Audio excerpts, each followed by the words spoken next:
భారత రాజధానిని ఢిల్లీ నుండి న్యూఢిల్లీకి తరలించారు.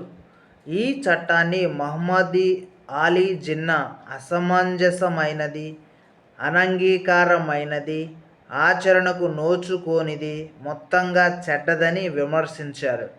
పటిష్టమైన బ్రేకుల వ్యవస్థ కలిగిన ఇంజిన్ లేని వాహనం వంటిదిగా ఈ చట్టాన్ని వర్ణించారు.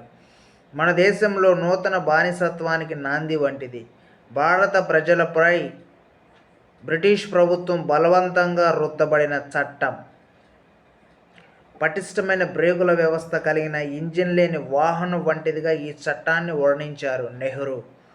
మన దేశంలో నూతన బానిసత్వానికి నాంది వంటిది నెహ్రూ.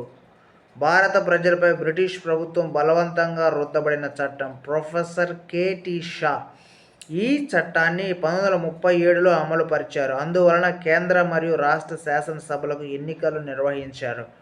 మొత్తం 11 రాష్ట్రాలలో 8 రాష్ట్రాల యందు భారత జాతీయ కాంగ్రెస్ విజయం సాధించగా 3 రాష్ట్రాల యందు సంకీర్ణ ప్రభుత్వాలు ఏర్పడినాయి. 1939లో రాష్ట్ర ప్రభుత్వాలు రాజీనామా చేశాయి. రెండవ ప్రపంచ యుద్ధంలో బ్రిటిష్ వారు భారతీయులను సంప్రదించకుండానే మన దేశం జర్మనీ, జపాన్లకు వ్యతిరేకంగా బ్రిటిష్ తరపున యుద్ధంలో పాల్గొంటుందని ప్రకటించడాన్ని నిరసిస్తూ ఈ రాజీనామాలు జరిగాయి. ఆగస్టు ప్రతిపాదనలు 1940 లార్డ్ లిన్ లిత్గో ఈ ప్రతిపాదనలు రూపొందించాడు. Bharat governor general.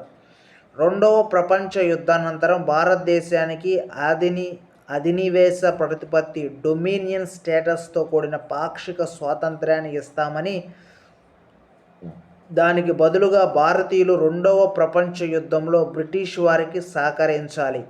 ఈ ప్రతిపాదనలను భారతీయులు తీవ్రంగా వ్యతిరేకించారు.